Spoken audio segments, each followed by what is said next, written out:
Welcome to भूमि साथी YouTube channel. आज video रे आमे देखिबा जणे हिंदू मूर्त पुरुष व्यक्तिंकर को माने उत्तराधिकारी आसबे ता विषय रे आलोचना करिबा बा को माने संपत्ति रे भाग पाइबे आमे ता विषय रे आलोचना करिबा। तो देखंतु हम जो नियम अछि हिंदू सक्सेशन एक्ट 1956 एवं हिंदू सक्सेशन अमेंडमेंट एक्ट 2005 प्रचलित आईन अनुसार आमर उत्तराधिकारी सब्यस्त व निरूपण करा जाए। ताहले ये जो हिंदू सक्सेशन एक्ट सेक्शन 8 अनुसार देखंतु ए सेक्शन 8 रे कोन देछि general rule of succession in case of male पुरुष मानक क्षेत्र रे जो जनरल रूल ऑफ सक्सेशन एठे दिया जाइछि। एठी कोन को है ना तो property of Hindu male dying intestate हला डाइंग इंटेस्टेड माने कौन विदाउट विल रे जणे यदि एक्सपायर्ड करि गले ताल तांको प्रॉपर्टीटा को भलिया को माने तांको उत्तराधिकारी हेबे हला एठे दिया जाइछि। ताले तांको जो प्रॉपर्टीटा ए प्रोविजन अनुसार कौन हबो डिवॉल्व हबो हला। ताल फर्स्ट के पाइबे हमरो फर्स्ट ले अपन the heirs being the relative specified in class 1 of schedule हला। शेड्यूल कौन शेड्यूल होछि आपण देखिबे जे हिंदू सक्सेशन एक्ट रो लास्ट पेज रे देखिबे शेड्यूल दिया हिच हला एमिति शेड्यूल दिया हिच सेटे क्लास 1 एवं क्लास 2 लीगल हेयर सब दिया हिच। ताले फर्स्ट का को जबो ना फर्स्ट जीवो क्लास 1 लीगल हेयर को जदि क्लास 1 लीगल हेयर केही नांती secondly if there is no legal heirs in class 1 then upon the hairs being the relative specified in class 2 of the schedule ताले से प्रॉपर्टी टा का पाको पड़े जिवो क्लास 2 लीगल हेयर पाको पड़े जिवो। जदि क्लास 2 लीगल हेयर भी if there is no heirs any of two classes जदि क्लास 1 लीगल हेयर भी नांती क्लास 2 लीगल हेयर भी के आसु नांती ताले से क्षेत्र कोन हबो ना एग्नेट ऑफ द डिसीज तांको चल जिवो। जदि एग्नेट भी के नांती ताले पड़े जिवो का को कॉग्नेट को पड़े जिवो हला। अच्छा आंक भितर ऑर्डर ऑफ सक्सेशन कौन रहिबो क्रम कौन रहिबो ना सेक्शन 9 दिया जाइछ order of succession among the heirs एई मानक भितर ऑर्डर ऑफ सक्सेशन कौन रहिबो। तो देखो तो एठे लिखा है among the heirs specify in the schedule those in class 1 shall take simultaneously and to exclusion of all other heir हला। ताहले क्लास 1 लीगल हेयर जो माने रहिबे से माने साइमल्टेनियसली संपत्तिर अधिकार पाइबे। साइमल्टेनियसली माने कोन ना क्लास 1 अधिकार उत्तराधिकार में एका संगर अधिकार पाइबे साइमल्टेनियसली हला पाइबे and to exclusion of all other हला। ताले देखंतु आमे गोटे उदाहरण नै जबा धरा जाऊ ए जने व्यक्ति अछंती एक्सपायर्ड कर जाइछंती ताले ताको मदर अछंती अलाइव बंची छंती ताको स्त्री अछंती ताको पुओ ताको झियो अछंती ताले एबे एरो जदि आमे लीगल हेयर देखिबा एरो जदि लीगल हेयर देखिबा ताले को माने आसीबे ताको मदर आसीबो वाइफ आसीबो सन आसीबो डॉटर आसीबो सन डॉटर विडो मदर आसीबे हला। ताले माने जो संपत्ति रो अधिकार देखंतु एका संगरे पाइबे धरा जो संपत्ति ताले ये केते पाइबे एक वक्त 4 एक वक्त 4 ये एक वक्त 4 ये एक वक्त 4 ए माने सब एका सहित पाइबे हला। एइटा ही अछि कोन साइमल्टेनियसली ए माने पाइबे। जदि एठे जदि डॉटर एक्सपायर्ड कर दिसन तांकर छुआ पिला तांकर सन्स एंड डॉटर पाइबे हला। ए जो एक वक्त 4 टा ए माने पाइबे तांकर जति अंश हो ए माने पाइबे ताले एमिति साइमल्टेनियसली से माने पाइबे। किंतु क्लास 2 लीगल हेयर कोन हबो ना क्लास 2 लीगल हेयर प्रेफरेंस अनुसार दिया जिवो प्रेफरेंस अनुसार अधिकार पाइबे बा क्रमन्वय भाव में सत्य अधिकार पाइबे हला। धरा जाऊ क्लास 1 लीगल हेयर केही नांती तो संपत्ति टा का को चल जिवो क्लास 2 लीगल हेयर मन को चल जिवो। तले क्लास 2 लीगल हेयर देखन तो एठे अछि 1 2 3 माने एटा अछि entry 1 entry 2 entry 3 entry 4 entry 5 ताले जदि क्लास 1 लीगल हेयर जदि के नांती ताले क्लास 2 लीगल हेयर को जिवो। क्लास 2 लीगल हेयर एबे आमे देखिबा एंट्री 1 रे फर्स्ट एंट्री 1 को प्रिफर दिया जिवो ହେଲା। ଫାର୍ଷ୍ଟ ଆସିବ ବାପା, ଯଦି ବାପା ବଞ୍ଚିଥିବ ବାପା ସବୁ ସମ୍ପତ୍ତି ପାଇଯିବେ ହେଲା, ଏମାନେ ହେଇଯିବେ ଏକ୍ସକ୍ଲୁଡ୍ ହେଇଯିବେ। ଯଦି ଏଠାରେ ବାପା ଯଦି ଏକ୍ସପାୟାର୍ଡ କରିଯାଇଛନ୍ତି, ବାପା ବି ଏକ୍ସପାୟାର୍ଡ କରିଯାଇଛନ୍ତି, ତାହେଲେ ସେଇ ସମ୍ପତ୍ତିଟା ଏଣ୍ଟ୍ରି 2କୁ ଚାଲିଯିବ ହେଲା। ଯଦି ଏଣ୍ଟ୍ରି 2ରେ ବି କେହି ନାହାନ୍ତି ତାହେଲେ ସେଇ ସମ୍ପତ୍ତିଟା ଏଣ୍ଟ୍ରି 3କୁ ପଳେଇଯିବ। ଏମିତି ସେମାନେ କ୍ରମାନ୍ୱୟ ଭାବରେ ଅଧିକାର ପାଇବେ ହେଲା। ହେଲେ ଆକୁ ଆମେ ଗୋଟେ ଉଦାହରଣ ସାହାଯ୍ୟରେ ବୁଝିବା। ଦେଖନ୍ତୁ ଏ ବ୍ୟକ୍ତି ଅଛି, ତାଙ୍କ ବାପା ଅଛନ୍ତି, ଇଏ ଅନମ୍ୟାରେଡ୍ ଡେଥ୍, ଅବିବାହିତ ମୃତ। ତାହେଲେ ଅବିବାହିତ ମାନେ ଆଙ୍କ ଛୁଆ ପିଲା କେହି ନାହାନ୍ତି, ଆଙ୍କର ମା ଅଛନ୍ତି। ତାହେଲେ ଆଙ୍କ ଯେଉଁ ଲିଗାଲ ହେୟାର କିଏ ହେବେ ନା ଲିଗାଲ ହେୟାର ହେଇଯିବେ। ଦେଖନ୍ତୁ ଯେହେତୁ ତାଙ୍କ ଛୁଆ ପିଲା କେହି ନାହାନ୍ତି, ତାଙ୍କର କେବଳ କ୍ଲାସ୍ 1ରେ କିଏ ଆସିବେ ନା ମଦର ଆସିବେ। କ୍ଲାସ୍ 1 ତାହେଲେ ସମ୍ପତ୍ତିଟା ଇଏ ପାଇଯିବେ। ଧରାଯାଉ ମଦର ବି ନାହାନ୍ତି, ଇଏ ବି ଏକ୍ସପାୟାର୍ଡ କରିଯାଇଛନ୍ତି, ତାହେଲେ ସେଇ କ୍ଷେତ୍ରରେ ଏର ସମ୍ପତ୍ତି କାହାକୁ ପାଖକୁ ପଳେଇଯିବ ନା ଇଏ ହେଉଛନ୍ତି କ୍ଲାସ୍ 1, କ୍ଲାସ୍ 1ରେ କେହି ନାହାନ୍ତି, ତାପରେ କ୍ଲାସ୍ 2କୁ ପଳେଇଯିବ। କ୍ଲାସ୍ 2ରେ କିଏ ଅଛନ୍ତି ନା କ୍ଲାସ୍ 2ରେ ଦେଖନ୍ତୁ ତାଙ୍କ ବାପା ଯଦି ଅଛନ୍ତି ବଞ୍ଚିଥିବେ, ତାହେଲେ ସମ୍ପତ୍ତିଟା ତାଙ୍କ ବାପା ପାଖକୁ ପଳେଇଯିବ ହେଲା। ଯଦି ବାପା ବି ଏକ୍ସପାୟାର୍ଡ କରିଯାଇଛନ୍ତି, ତାହେଲେ ଏଣ୍ଟ୍ରି 2ରେ ଯେଉଁମାନେ ଥିବେ ସେମାନେ ପାଇବେ। ଯଦି ଏଣ୍ଟ୍ରି 2ରେ କେହି ନାହାନ୍ତି, ତାହେଲେ ଏଣ୍ଟ୍ରି 3ରେ ଯିବ। ଏମିତି କ୍ରମାନ୍ୱୟ ଭାବରେ ପାଇବେ ହେଲା। ତାହେଲେ ଏବେ ଆମେ ଦେଖିବା ଗୋଟେ ଉଦାହରଣ ସାହାଯ୍ୟରେ ବୁଝିବା କେଉଁମାନେ ଆମେ ଗୋଟେ ନେଇଯିବା। ଧରାଯାଉ ରମେଶ ସାହୁ, ପିତା ଦଶରଥ ସାହୁ ଏକ୍ସପାୟାର୍ଡ କରିଯାଇଛନ୍ତି, ତାହେଲେ ତାଙ୍କର କେଉଁମାନେ ଲିଗାଲ ହେୟାର ଆସିବେ ଦେଖିବା।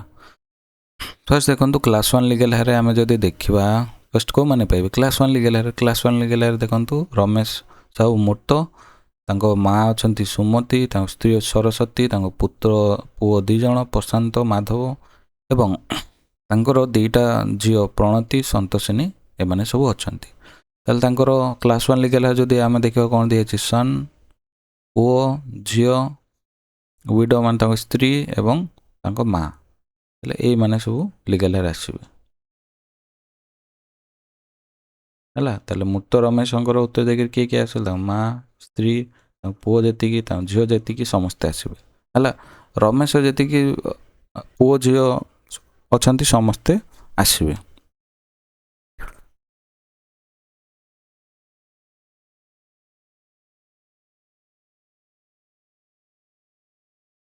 ହେଲା। ଆଚ୍ଛା, ଯଦି ଏମିତି ଗୋଟେ ସିଚୁଏସନ୍ ହେଇଯାଏ, ରମେଶ ଗୋଟେ ପୁଅ ମୃତ, ରମେଶ ମୃତ ପୂର୍ବରୁ ତାଙ୍କ ପୁଅ ଗୋଟେ ମୃତ ଏକ୍ସପାୟାର୍ଡ କରିଯାଇଛନ୍ତି ଏବଂ ଗୋଟେ ଝିଅ ଏକ୍ସପାୟାର୍ଡ କରିଯାଇଛନ୍ତି, ତାହେଲେ ସେଇ କ୍ଷେତ୍ରରେ କ'ଣ ହେବ ନା ସେଇ କ୍ଷେତ୍ରରେ ଦେଖନ୍ତୁ ରମେଶର ଯେଉଁ ପୁଅ ଗୋଟେ ସେ ଅଲରେଡ଼ି ଏକ୍ସପାୟାର୍ଡ କରିଯାଇଥିଲେ, ପ୍ରଶାନ୍ତ ସାହୁ ହେଲା, ଏବଂ ତାଙ୍କ ଝିଅ ମଧ୍ୟ ଅଲରେଡ଼ି ଏକ୍ସପାୟାର୍ଡ କରିଯାଇଥିଲେ। ତାହେଲେ ସେଇ କ୍ଷେତ୍ରରେ କ'ଣ ହେବ, ତାଙ୍କର ଯେଉଁ ପ୍ରଶାନ୍ତର ଯେଉଁ ସ୍ତ୍ରୀ ଛୁଆ ପିଲା ଯେତିକି ଅଛନ୍ତି ସବୁ ଆସିବେ ଏବଂ ସନ୍ତୋଷିନୀର ପୁଅ ଝିଅ ସମସ୍ତେ ଆସିବେ। ଏଇଟା ଗୋଟେ କଥା ମନେ ରଖନ୍ତୁ, ସନ୍ତୋଷିନୀର ହଜବ୍ୟାଣ୍ଡ ଆସିବ ନାହିଁ ହେଲା, ତାଙ୍କ ସ୍ୱାମୀ କ୍ଲାସ୍ 1 ଲିଗାଲ ହେୟାରରେ ଆସିବ ନାହିଁ।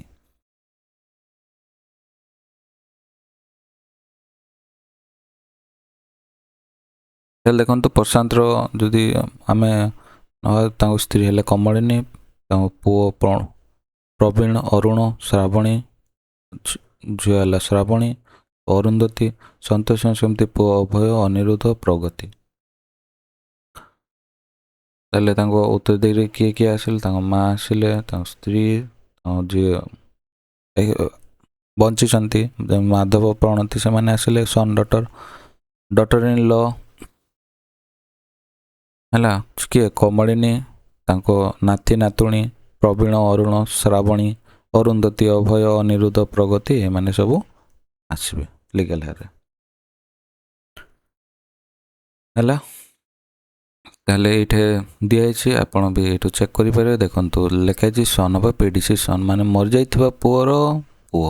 ମରିଯାଇଥିବା ପୁଅର ପୁଅ କିଏ, ରମେଶ ମରିଯାଇଥିବା ପୁଅ ହେଲା ପ୍ରଶାନ୍ତର ପୁଅ ହେଲା କିଏ, ଏଇ 2 ଜଣ ଏମାନେ ପାଇବେ।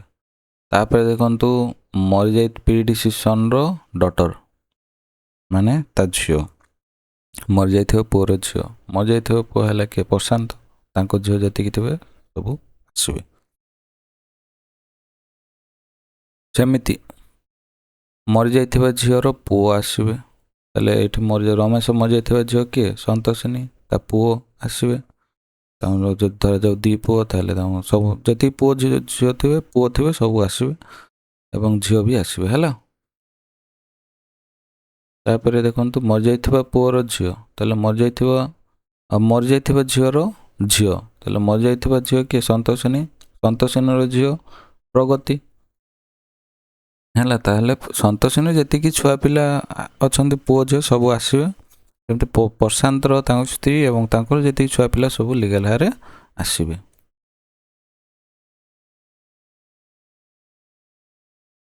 ତାପରେ ଆଉ ଗୋଟେ ରହିଗଲା ଆମର ମରିଯାଇଥିବା ପୁଅର ୱିଡୋ। ମରିଯାଇଥିବା ପୁଅର ୱିଡୋ କିଏ? ନା ଇଏ ଏବେ ୱିଡୋ ଅଛନ୍ତି, ପ୍ରଶାନ୍ତର ସ୍ତ୍ରୀ ମଧ୍ୟ ଆସିବେ ହେଲା। ଯଦି ଏମିତି ଗୋଟେ ସିଚୁଏସନ୍ ଆସିବ, ଯେଉଁ ରମେଶ ମରିବା ପୂର୍ବରୁ ପ୍ରଶାନ୍ତ ମରିଯାଇଛନ୍ତି, ପ୍ରଶାନ୍ତ ଏବଂ ତାଙ୍କର ଯେଉଁ ପ୍ରଶାନ୍ତର ଗୋଟେ ପୁଅ ଏବଂ ଝିଅ ବି ଏକ୍ସପାୟାର୍ଡ କରିଯାଇଛନ୍ତି। ସେମିତି ସନ୍ତୋଷିନୀ, ରମେଶ ମରିବା ପୂର୍ବରୁ ସନ୍ତୋଷିନୀ ଏକ୍ସପାୟାର୍ଡ କରିଯାଇଛନ୍ତି ଏବଂ ସନ୍ତୋଷିନୀର ଯେଉଁ ଗୋଟେ ପୁଅ ଗୋଟେ ଝିଅ ମଧ୍ୟ ଏକ୍ସପାୟାର୍ଡ କରିଯାଇଛନ୍ତି। ସେ କ୍ଷେତ୍ରରେ କ'ଣ ହେବ? ତାହେଲେ ଦେଖନ୍ତୁ ଏଠି ରମେଶ ଦେଖନ୍ତୁ ଗୋଟେ ପୁଅ ପ୍ରଶାନ୍ତ, ରମେଶର ଯେଉଁ ପୁଅ ଅଛନ୍ତି ପ୍ରଶାନ୍ତ, ସିଏ ବି ଏକ୍ସପାୟାର୍ଡ କରିଯାଇଛନ୍ତି। ତାଙ୍କର ଯେଉଁ ପ୍ରଶାନ୍ତର ପୁଅ ସିଏ ବି ଏକ୍ସପାୟାର୍ଡ କରିଯାଇଛନ୍ତି।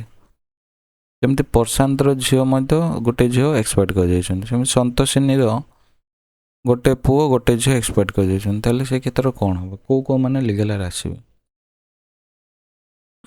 ତାହେଲେ ଏ ଯେଉଁ ପ୍ରବୀଣର ଯେତିକି ସ୍ତ୍ରୀ ଛୁଆ ପିଲା ସବୁ ଆସିବେ ଏବଂ ପ୍ରଶାନ୍ତର ଯେଉଁ ଏକ୍ସପାୟାର୍ଡ କରିଯାଇଥିବା ଝିଅ ଅରୁନ୍ଧତୀ, ଏଠି ଦେଖିପାରୁଥିବ ଅରୁନ୍ଧତୀର କେବଳ ତାଙ୍କ ଝିଅ ଆସିବ, ଏଠି ତାଙ୍କ ପୁଅ ଅରୁନ୍ଧତୀର ପୁଅ ଆସିବନି।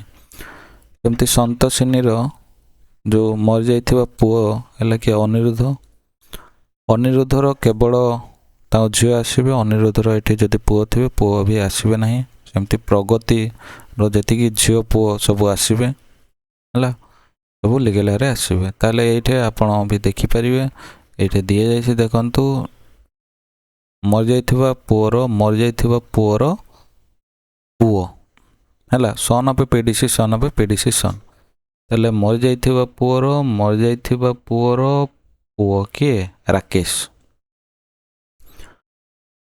କେମିତି ମରିଯାଇଥିବା ପୁଅର ଝିଅ, ମରିଯାଇଥିବା ପୁଅର ଝିଅ କିଏ? ହିମାଂଶୀ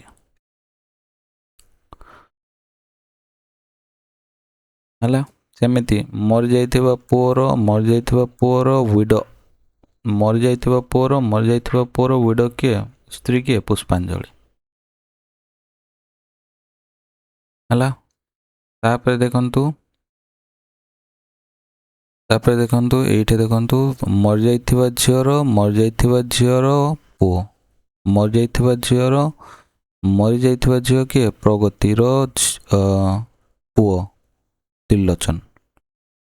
ସେମିତି ମରିଯାଇଥିବା, ଏଇଠି ଦେଖନ୍ତୁ ମରିଯାଇଥିବା ଝିଅର ଝିଅ, ତାହେଲେ ମରିଯାଇଥିବା ଝିଅ କିଏ? ସନ୍ତୋଷିନୀ ର ମରିଯାଇଥିବା ଝିଅ ହେଲା ପ୍ରଗତିର ଝିଅ ହେଲା ପ୍ରିୟଙ୍କା। ସେମିତି ମରିଯାଇଥିବା ପୁଅର ଝିଅ ହେଲା, ମରିଯାଇଥିବା ପୁଅ କିଏ? ଅନିରୁଦ୍ଧର ଝିଅ ଆସିବ। ଏଇଠି ଦେଖନ୍ତୁ ପୁଅ ଦେଇନି, ଅନିରୁଦ୍ଧର ପୁଅ ଆସିବ ନାହିଁ ହେଲା। ତାପରେ ଦେଖନ୍ତୁ ଏଇଠି ଦିଆଯାଇଛି ଦେଖନ୍ତୁ ମରିଯାଇଥିବା ଝିଅର ଝିଅ, ମରିଯାଇଥିବା ପୁଅ କିଏ? ପ୍ରଶାନ୍ତର ମରିଯାଇଥିବା ଝିଅ କିଏ? ଅରୁନ୍ଧତୀର ପୁଅ କିଏ?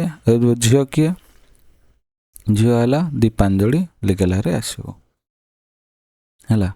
ତାହେଲେ କ୍ଲାସ୍ 1 ଲିଗାଲ ହାୟରେ ଏଇମାନେ ସବୁ ଅଛନ୍ତି। ତାହେଲେ ଏମିତି ଆପଣ ଏମିତି କୋଶ୍ଚିନ୍ କରିପାରିବେ ହେଲା। ଏଥିରୁ ଜାଣିପାରିବେ କେଉଁ ମାନେ ତାଙ୍କର ଉତ୍ତରାଧିକାରୀ ହେବେ, କ୍ଲାସ୍ 1 ଅନୁଯାୟୀ କେଉଁ ମାନେ ଉତ୍ତରାଧିକାରୀ ଆସିବେ ହେଲା। ତାହେଲେ ଆଶା କରୁଛି ଆପଣ এই ଭିଡ଼ିଓଟି ଭଲ ଲାଗିଥିବ। ଯଦି ଆପଣଙ୍କୁ କିଛି ଡାଉଟ୍ ଥିବ କମେଣ୍ଟ ସେକ୍ସନରେ ପଚାରି ପାରିବେ। ଏବଂ ଭିଡ଼ିଓଟି ଯଦି ଭଲ ଲାଗିଥିବ ତାହେଲେ ଭିଡ଼ିଓଟି ଲାଇକ୍ ଏବଂ ଚ୍ୟାନେଲଟିକୁ ସବସ୍କ୍ରାଇବ୍ କରନ୍ତୁ ଏବଂ ବେଲ୍ ଆଇକନ୍ଟିକୁ ପ୍ରେସ୍ କରନ୍ତୁ, ସୋ ଦ୍ୟାଟ୍ ଯଦି ଫ୍ୟୁଚରରେ କିଛି ନୂଆ ଅପଡ଼େଟ୍ ଆସିଲା ତାହେଲେ ଆପଣ ଅପଡ଼େଟେଡ଼ ରହିବେ। Thank you.